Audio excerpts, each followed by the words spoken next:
After the NFL draft and free agency, there are several veterans who could be on the roster bubble. We'll take a look at P.J. Locke, Damarri Mathis, and others here on today's episode, Locked on Broncos.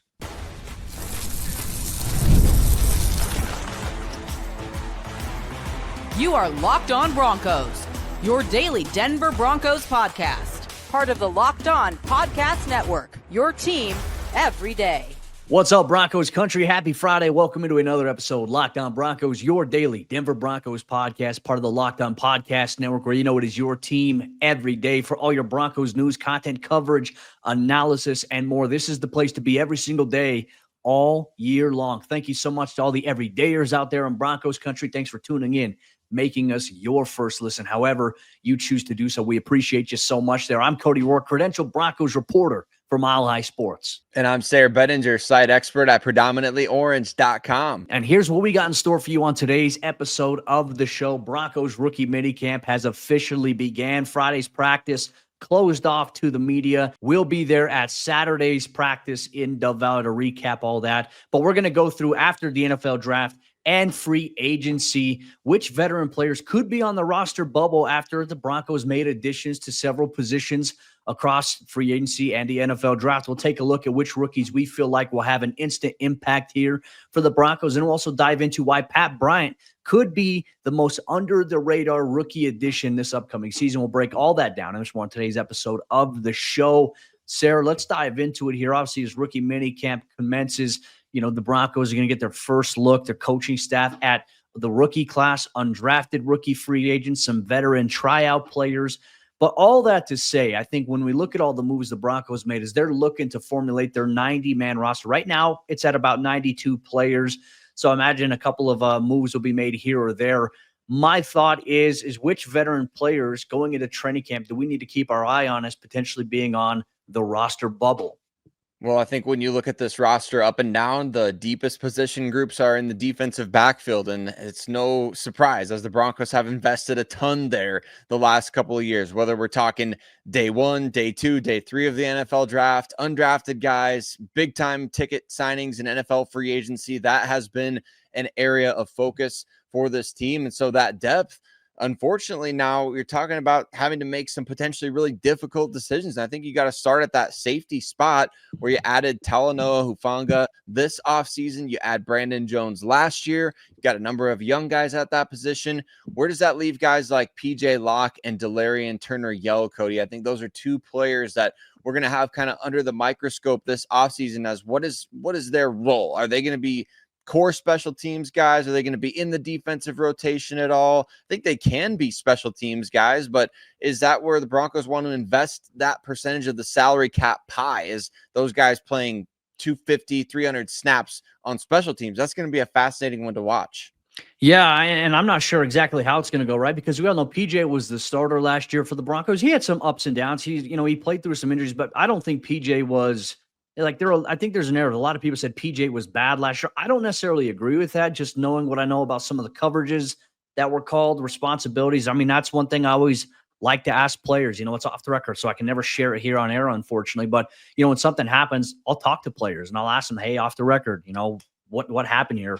So there's some things that I know that I feel like PJ got a little bit of the unfair backlash, from a lot of the stuff that happened. I think that was a little bit more on the inside linebacker position and also extended coverage that had happened because of that. But, like for Delarian Turner-Yell, he came off the PUP list last year. And unfortunately, because of the numbers crunch situation in the middle of the season, the Broncos, they unfortunately never fully activated him off to the PUP to the active roster. So he reverted back to it and had to play, be on the remainder of, the offseason. I'm tongue-tied today. My God. He had to revert back to the PUP list for the remainder of the season, despite him coming back to practice and looking good, looking comfortable. So for me, it's okay. Hey, you bring in Talanoa Hufanga, who you paid a hefty price. There's no way he's not going to start for you. Brandon Jones, you paid him a hefty amount of money a couple of years ago in free agency. There's no way he's not going to start. So for PJ, is this a demotion, or do the Broncos have in mind for him, hey, even though you're not the starter because of these two guys, you're still going to play plenty of defensive snaps. I still think that, if you factor in injuries with Talanoa Hufanga, Brandon Jones, I think having a guy like PJ on your roster is a great insurance policy. I personally don't think the Broncos should put him on the bubble, essentially. I think he should be on the roster, but you're going to have to factor in, obviously, when he signed that extension, it was a 2-year deal. So now he's in the last year of his deal. Delarian Turner-Yell's in the last year of his deal as well. And so there's going to be competition between, I think, Turner-Yell, Devin Key, Keydron Smith, these guys for some defensive snaps, or even like in the preseason, or even special team snaps. That to me is where this gets a little crazy. You have to have a lot of safeties. You have to have a lot of players at that position. JL Skinner, they want to see him take another step forward, which I think he did last year. But this year, it's going to be even more critical. So I think this is an important decision for them to make. I don't know how it's going to go. Well, because you have a lot of friends now in high places around the NFL, you can't sneak guys through waivers or, try to get guys on the practice squad. You just have too many connections around the league where these guys are proven commodities in a number of ways, whether that's just on special teams or, like you mentioned with PJ, a former starter defensively, which leads me to another former starter, Cody, and we stay in the defensive backfield here. Damarri Mathis, he's a former 4th-round pick, former starter. He certainly has had his share of injuries and, like you mentioned with PJ, ups and downs the last couple of years. But I don't know if the Broncos are going to throw in the towel on him necessarily. I think that the biggest maybe path to Damarri leaving Denver is if the team is like, look, we need to do right by this guy in a contract year. Like, he's not going to play in Denver, right? Unless there's an injury, right? He's probably 5th or 6th at best on the cornerback depth chart right now. And because of that, going into a contract year, you want to do right by the player. So I could see the Broncos saying, hey, this guy's on the bubble in a way, like not because he's bad, but because we have so many other good players. PS2, Riley Moss, Jahdae Barron, Jaquan McMillan, Chris Abrams-Drain. Where's Damarri Mathis fit into that equation? So I think getting him playing time elsewhere might be a priority for this team, and they're going to just wait and see if injuries happen over the course of the offseason. Yeah, no, I agree. And it's a tough position for a guy like Damarri to be in because he's a former starter. I think he's proven he can play here at the NFL level, but there are just so many guys in that room, and Jaquan, PS2, Riley, Jahdae, those guys are 4 roster locks. Those guys are safe on this roster. So it's going to be hard, and especially when you have that investment in Chris Abrams-Drain, who they expect is going to take a little bit more of a special teams approach this year. I think if Damarri's on the roster through the preseason, really what's going to define whether or not he makes the roster or they hope to bring him back and maybe clear waivers, whatever it may be, has to be on the special team side of the ball, which brings us to our next guy here, a wide receiver, Sayre. And I know you feel very strongly about this here, but I feel like we should talk about Trent Sherfield. Obviously, he signed a 2-year deal in the offseason, $6 million, what? $1.5 million of that is only guaranteed. And when you look at where Denver's at with the addition of Pat Bryant, maybe A.T. Perry, Trent Sherfield's not necessarily a roster lock at this point, in my opinion. No, me either. I think there's so many guys defensively that we've talked about already and that we could continue to talk about, that those guys can play special teams as well. I don't think Trent Sherfield is the only guy on the roster who can play special teams. So he's going to have to go out there and prove to be a difference maker in that regard. And I'm sure the coaching staff and the scouting department, they've already, determined, hey, this guy, he provides this level of special teams. We know what we're getting, just like Tremont Smith. That's why he was signed, to replace Tremont Smith. But if you're talking about having a set wide receiver group at this point, Cody, that would frustrate me. If your top 6 receivers are set in stone, you have no competition, that doesn't make anybody better. That would be the lamest way to approach the offseason at a critical position. I love the idea of developing the youth. I love that, hey, we're investing in the guys we've drafted. That's fine, but get some real competition for these guys, especially somebody like Sherfield, who he's been mostly a special teams only guy in the NFL. Yeah, it's going to be interesting to see how it plays out. Like I said, I don't think his spot is guaranteed. If there's somebody else on special teams, even in the defensive backfield, where I expect Denver's going to keep more defensive back type bodies, linebacker type bodies this year, than probably wide receivers. Because, like I said, I think roster lock Cortland Sutton, Marvin Mims, Devon Vele, Troy Franklin, and obviously Pat Bryant. There's 6 guys right there. So what's it going to be? You're going to keep 7? I don't know. I don't know if that's going to be the case. We'll see how things kind of pan out here. But let's go here to tight end real quick, and we'll get into obviously another one. I think Lucas Krull, with the addition of Caleb Lohner, he's probably got the most pressure on him to perform and to succeed. Lohner's got the 4-year deal. Go ahead and start your fantasy football names here for Caleb Lohner. Only the real ones will understand that reference there. You can piece together what rhymes with that. We'll see how it goes. We've already seen some crazy stuff from Broncos Country when it comes to Will Lutz when he makes big kicks, but we'll go through that. And Eyioma Uwazurike, I think, is probably on the defensive line here, probably on the bubble because of the additions of Savion Jones. And I think they like that room that they got, especially with Jordan Jackson. You know, you're looking for Eyioma to take another step. Granted, the year missed hurts him. We'll see how it pans out. Your quick thoughts on Krull and obviously Uwazurike. Yeah, I think those guys are firmly on the bubble, especially because they're kind of contract year guys. Anytime you have a guy that's set to hit free agency the next year, that makes it a little bit easier for teams to get out of those deals. So those guys, obviously, and then, you know, Mike Burton and Nate Adkins, Cody, they could be fighting for one spot on the offensive side of the ball as well, with Nate being a hybrid fullback tight end, Burton being a fullback special teams guy. I mean, those guys both bring value, but are they both going to be part of the 53-man equation this year? That's going to be fascinating to see. Well, we want to hear your thoughts, Broncos Country. Which players do you believe are on the bubble going into 2025? But we're not done yet. We still got a lot to break down in today's episode of the show. Up next, we're going to dive into the rookie class and which rookies we believe will have the biggest impact. We'll tell you why Jahdae, Barron, RJ Harvey will have a big impact right away, but how can others make some noise? We'll break that down much more here on today's episode, Locked On Broncos. Today's episode of Locked On Broncos is brought to you by our friends over there at Amazon Fire TV Stick 4K. And did you know that your Fire TV is also an Xbox? Turn any TV into your gaming and entertainment hub with Fire TV Stick 4K devices. No console required. Just grab your paired controller. Subscribe or sign in to Xbox Game Pass Ultimate with EA Play included, and you're ready to go. Dive into hundreds of premium titles, including EA Sports College Football 25 to Call of Duty, as easily as you stream your favorite shows. And Cody, as you know, I'm going on vacation really soon, and me and my kids love playing games together. So the Fire TV Stick 4K makes it possible to keep playing, even though I'm not bringing a console with me on vacation. I'm not packing that away. You can easily bring a Fire TV Stick 4K, play some Jedi Fallen Order there, play some EA Sports College Football 2K25. You know, we're almost getting to the new titles as well, so that's something else to watch out for. But no matter if you're in front of your main setup or not,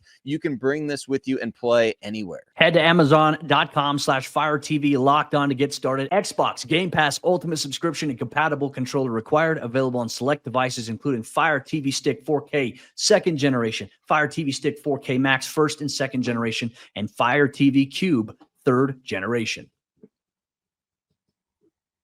Denver Broncos rookies should be expected to make a major impact in 2025. Cody and I are going to tell you which names you need to be keeping an eye out for here in this upcoming season, because Broncos Country, we're in mini camp stage right now.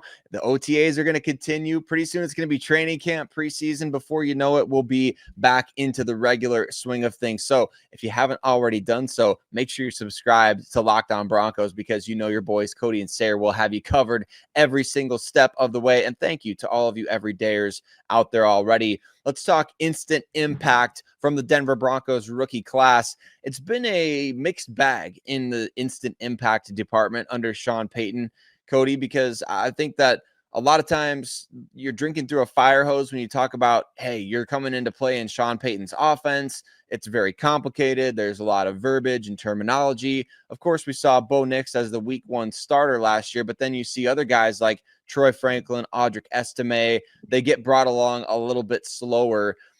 What do you expect this year in terms of instant impact? Like, I think we start off with Jahdae Barron, obviously. He's playing in, defense. He's not playing in Sean Payton's offense. Do you think that he's going to be able to bring that versatility into the mix immediately for this group? Yeah, no, I agree. I think he will. And I think just based on what the Broncos have said that they've liked about Jahdae Barron, I mean, it's easy to see. Like, this is a guy who, don't want to say he's a positionless player, right? Because I think sometimes when people say that, they're like, oh, that means that, well, why did they draft a positionless player? Do they not know where to put him? No, it just means that he could play a multitude of positions. He can play the nickel. He can play outside. He can play a dime backer. He can drop back to safety if need be. It gives you flexibility here. I think right away, he's going to have an impact. He's going to be firmly in the rotation, play a significant amount of snaps on week one, which we know the Broncos opponents will be announced, like in terms of the schedule and the order in which it's going to go. Rumors about London and the New York Jets have already come out, so we'll see about that. But week one, I expect Jahdae to play right away, to have a big impact here. I also think it's safe to say that RJ Harvey, just based on where the Broncos took him in round number 2, probably going to have a big impact right away. And I think the one thing that would keep him off of the field would be an injury, or if he was having some fumble issues early on. I think that would be something to monitor there. I don't think that's going to be the case, though. So I think we can expect these two guys. It's easy to say, hey, day one, week one, you're going to see a healthy dosage of these two guys. Is there anybody else you feel the same about there, or are these the two guys that it's like, hey, they're probably going to have that instant impact right away? Those are the two most obvious, but then I think, if Jeremy Crawshaw wins the punter competition, we'll see him holding for extra points plenty, won't we? We won't see him punting all the time. He'll be holding for extra points. So I'm excited for that. I'm excited to see how good of a holder this guy is. We talk a lot about his net punting, which that does matter every now and again, but we obviously hope the Broncos are better in terms of scoring the football this coming season. I'd love to see Jeremy Crawshaw crouched down on the ground there holding for extra points more often than not. But I think that's, how disappointing would it be if RJ Harvey ends up in the proverbial doghouse at the beginning of the year? I mean, if we talk about, like, we like to be optimistic this time of year because there's no reason not to be. But if for some reason, for any reason whatsoever, RJ Harvey ends up not being a heavy piece of the offense and that rotation at running back from week one, that is going to be something that we discuss at length on this show, because 2 years in a row, essentially, with running backs. Right. And that would mean, like, are you messing up in the scouting department with these guys? Are you asking them to do too much? Are you not, picking the right fits? Like, why did you trade down and not take this guy? Why didn't you move up and get this guy? That's the last thing. The last thing we want is, even in week one, to be having a conversation like, why didn't the Broncos just take Marion Hampton and get that need, kill it with fire in the first round? That's the last thing that we want to be talking about, because you moved down and maneuvered around the board, and he talked about how RJ Harvey was your pet cat in the draft process, and how you watched his film for 2 hours and didn't want anybody to know that you liked him so much. Like, if he's not heavily in the rotation in week one, that is going to be a major problem for me. Yeah, no, I agree. And certainly the hindsight conversations will be there. And look, I think so much of it's just about trust. And this is where I think sometimes maybe Sean can get in his own way. Like, you know what? Yeah, let's say he has that struggle adjustment. You gave Bo Nix, like, through the first 2 weeks, Bo Nix was struggling, and it looked like his confidence was shot a little bit as a rookie as he adjusted there. I think some of these other guys will deserve that same grace. I think RJ Harvey deserves it. Heck, I thought Audric Estime deserved that kind of grace. Yes, granted, he fumbled against the Seahawks in week one and then was on IR for the next 4 weeks subsequently there with some ankle injury. To me, I just trust, like, you got to let these guys make mistakes. So if that's the case, if there is a doghouse there, we're not seeing as much of these guys, I would be a little disappointed, especially at running back. I don't think that's going to be the case in any way, shape, or form with Jahdae, Barron. Pat Bryant, I know we talk a lot about maybe he can have an instant impact, but I think he's going to fit better into our other category coming up in today's show, where I feel like he's going to be a little more under the radar impact, which isn't a bad thing whatsoever. You mentioned Crawshaw here. What about if, Savion Jones, and let's even go with 7th rounder Caleb Lohner. What if these guys have an instant impact right away? Like, Caleb Lohner is more so the long shot here because of where he was taken and the fact he doesn't have much football experience. But I go back to Savion Jones, and I think he's got a chance out of everybody. Like, that's not Jahdae, Barron, or RJ Harvey. I feel like Savion Jones is probably in the best position to have an impact right away as well in that defensive line rotation. I agree, because we saw Jordan Jackson played a decent amount of snaps last season, right? I mean, I'm looking at it right now. Jordan Jackson played 310 snaps, just under 27% of the snap count total for the Broncos last year. Let's say Savion Jones comes in and takes those snaps. He's going to have an opportunity to do some damage there. Right? Jordan Jackson made some plays for the Broncos. So 300 some snaps is nothing to scoff at. I think that that's very well within the realm of possibility, especially because you want those guys to be fresh. And as much as we love seeing Zach Allen out there all the time, I would much prefer to see him in a rotational, like not that you want him to be riding the pine in key moments, but Fresh. he does. Yeah, keep him fresh. He doesn't need to be playing 1,000 snaps out there. But I know he's chasing after it. Once he gets that new contract, Cody, that pays him appropriately for what he's been putting out there. I think he's one of only 5 or 6 guys to have 40 quarterback hits. I don't remember what the stat is, but it's like JJ Watt, TJ Watt, Aaron Donald, Nick Bosa, and Zach Allen. They're the only That's guys. crazy. Yeah, it's nuts. So give the guy his money and then let him play 60% or 65 or 70 even, but not like 90. You know, we need these guys to stay fresh. So I think Savion Jones can help with that. Yeah, no, I agree with you as well. And Broncos Country, want to hear from you on today's episode show. Which rookies do you feel like will have an instant impact right away? And I'm talking maybe even training camp day one, but also more importantly, week 1 of the NFL regular season. We want to hear from you on today's episode of the show. But Broncos Country, we're not done yet. We're going to get into a conversation now about the rookie class, which players could be under the radar in terms of impact this upcoming season. We'll tell you why Pat Bryant and Q Robinson are perfect under the radar candidates for the Broncos this upcoming season. On today's episode, Locked On Broncos. Today's episode of Locked On Broncos is brought to you by LinkedIn. As a small business owner, your work does not end when the clock hits 5. Your business, it's always on your mind, which means when it's time to hire, you need a partner that works just as hard as you do. And that is where LinkedIn Jobs comes in. When you clocked out, LinkedIn clocks in. And LinkedIn makes it easy to post your job for free, share it with your network, and get qualified candidates all in one place.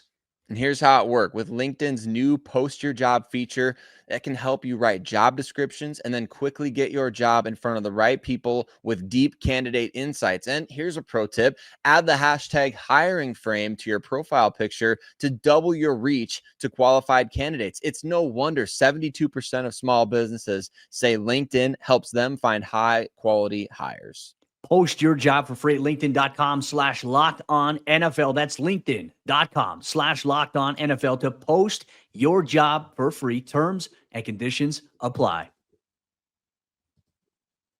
As we jump into the fourth quarter action on today's episode of Locked On Broncos, we're going to dive deep into why we believe players like Pat Bryant and Q Robinson will be perfect under-the-radar impact players this upcoming season for the Broncos offense, defense, and special teams. But before we get into that, I want to say thank you once again for taking time out of your day to make us your first listen. We appreciate all the everydayers out there in Broncos Country. Thank you for helping grow the show exactly to where it is. We couldn't have done it without you. We can't continue to do it without your support. We appreciate you so much. Make sure you share this episode with someone in Broncos Country that you know here. Sayre, let's continue on our conversation. I mean, I feel like we could have talked about Pat Bryant maybe being a player in that instant impact category here, considering that they took him in round number 3. I think he can have an instant impact, but I think we should probably highlight him under the focus of under the radar impact, just because the Broncos wide receiver room has so much depth right now with Courtland Sutton, Devon Vele, Marvin Mims, Troy Franklin. Those guys are really kind of some solidified players at this point. Whereas Pat Bryant, you know, people are so hung up on 40-yard dash speed, but I think the conversation has shifted a little bit. Because when people actually turn on the film and they watch it or they get these film breakdowns, they start to see that this guy, it doesn't matter what he ran in terms of 40-yard dash. The way that this guy plays, it's exciting. I mean, it honestly seems like a seamless fit here for Sean Payton's offense this upcoming season. And even if he's not the featured guy here, this is a guy who I think can be a chain mover for you on third down. I think if you need like an extra effort block that's going to spring a running back on the outside perimeter, you're going to see whatever number Pat Bryant is wearing on the field. And you're like, wow, great block set up by Pat Bryant. I think he's going to have an impact in this category. And I think it's going to be under the radar. The Broncos didn't draft him. He didn't need to come in and put up 1,000 yards receiving. But Sayre, let's say he has 300, 400 yards. Let's say he has 4 or 5 touchdowns. I mean, that's fine with if other guys are excelling and the Broncos offense is taking off. But I think he's more so an under the radar impact type of player. I think so too, because at this point, we don't really know what's that receiver rotation going to look like. What is Sean Payton envisioning for personnel groupings? How does Evan Ingram affect everything else at that position group? Because the last 2 years, there's been no legitimate threat at the tight end position or wherever they're going to line up Evan Ingram. I don't care if you, however you want to split hairs with that one.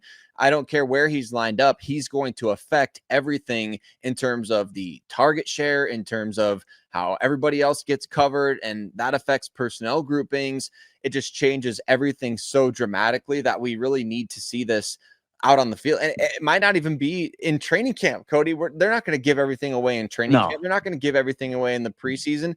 We may have to kind of adapt our analysis of that whole picture as the regular season unfolds, because right now it's just tough to know. And I think maybe we'll get clues and hints here and there. You'll see, hey, is Pat Bryant, he's going to be rotating in with the ones. Sean Payton does that regardless of whether or not guys are in the doghouse or not. He'll rotate got undrafted free agents in with the first team offense throughout the course of the offseason. So I expect people to be talking about, hey, Pat Bryant's rotating in with the first team offense. That's just what Sean Payton does. And he's going to get those guys familiar, because there will be a billion personnel groupings. The guys over at Pro Football Focus who log that stuff, Cody, they got to hate Sean Payton, because he just throws, I think he just does it for fun sometimes. He throws different guys out there. He's like, yeah, let's give me Bryant and Mims, and let's throw in Adkins. And, it's just weird. He's going to be like a mad scientist out there. But that's where I think it's tough to know, and why we think he's under the radar to circle it all back, is because we have no idea what these personnel groupings will be. Yeah, and look, that's one thing that Sean does is he mixes and matches everything. So there's really no trend, essentially. Like, I think so many people will go into training camp and they're going to hear about these rotations, and that's always my favorite part of training camp is, oh my gosh, this guy was with the first team offense or defense, folks. I mean, that's just normal. That's a normal part of the process there. You want to be able to put some of these guys in with the first team units and see how they respond, right? When you match up against a third team defense, it's going to be a drastically different look if you're going against that first team offense. I mean, even the first team defense, like if you're Pat Bryant and you're lining up against Pat Surtain, that's a different level of a challenge than if you're Pat Bryant and you're lining up against Quentin Newsome, against the third team defense. So I think it's important to be able to get that variance. And look, when you rotate guys in with the first, second, and third team units, you know what it does, Sayre?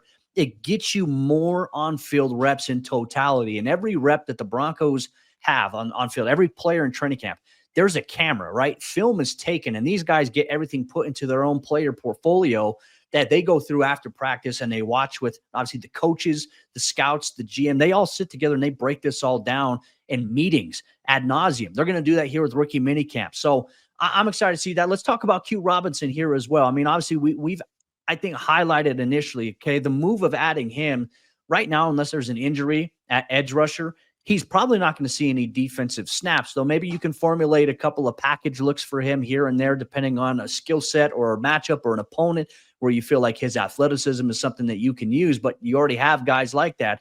So his instant ability to have impact is definitely going to be able to come on the special team side, where at Alabama, he was a special teams ace. That was highlighted by Nick Saban, obviously, before he ended up leaving the program. But your thoughts here on Q Robinson being able to have an under-the-radar impact? I think with Darren Rizzi coming in as a special teams coordinator, there's an opportunity to impress. It's new faces, and Darren Rizzi, we know, is going to play the best 11 players for specific units. Can Q Robinson become one of those? Yeah, the question that I have is, do you think he can lead the team in special teams snaps? Because last year it was Tremont Smith led the team with 387 total special team snaps. That's a lot. That's over 81%. So there's a huge void being left, which is to Trent Sherfield's credit, I guess, to his benefit, that if he was signed to replace that guy, maybe his roster spot is more solidified than it seems. But I have a question of whether or not Q Robinson can be the one to lead this team in special team snaps, because he's got the athletic traits. There's going to be a ton more involvement in the kickoff aspect of things, where you're asking guys now to go make a lot of tackles. I could see him being not just a core 4 guy for you, but maybe that number 1 guy from the get-go. And Darren Rizzi, he clearly is not afraid of going after young guys for these big time roles, because you drafted a punter, you brought in a special teams ace in the 4th round. You've got these, XYZ. I'm going to be fascinated by his impact, because why it's under the radar is that kicking game. We have not yet seen how impactful special teams guys will be with the new rules of the touchback coming out to the 35 and teams trying to kick it off more and make tackles before the 25 to 30. So I think that aspect of Q Robinson's rookie season is going to be fascinating. Yeah, I'm curious as well too. Like, how does the punter competition impact maybe these guys getting looks on special teams, right? Like, you want to have quality reps, and let's say if your punters are shanking it in the air and it's impacting, your trajectory on what you're supposed to do, that can obviously influence things. Though I would say the Broncos quite a bit, like in some of the install walkthrough periods, they won't punt during those. They'll use the jugs machine so they can simulate the kick. You'll have the return dynamic on the back end, and then it's just, hey, stay in your lanes. Like, it's very educational. So like, that's one thing that people in training camp probably don't like to pay attention to, is those little educational walkthrough special teams things. But man, they're so important. That's something that we can't highlight enough here. I'm excited to see how it's all going to play out here, Sayre. And look, obviously we've got rookie minicamp ongoing today. It's going to be ongoing on Saturday, which media will be able to attend that. We'll be able to do a bonus episode for you on Saturday, and then we won't get access to Sunday's practice, but we'll get to hear from Sean Payton, get to interview the rookies in the locker room on Saturday. Complete coverage and recap here on Locked On Broncos to follow, folks. But with that said, that'll wrap up today's episode of the show. We'll have you covered next time, as we just said, here for a recap of Broncos rookie minicamp. Plus, we'll sit down and maybe do a little bit of a too early prediction of the Broncos schedule. Sayre and I will share our own predictions, see how close we come when the NFL schedule releases next week. We're excited about it, Broncos Country. Thanks for rocking with us here once again. Make sure you subscribe or follow so you never miss out on what's going on with your favorite team, Broncos Country. See you next time for another episode, Locked On Broncos.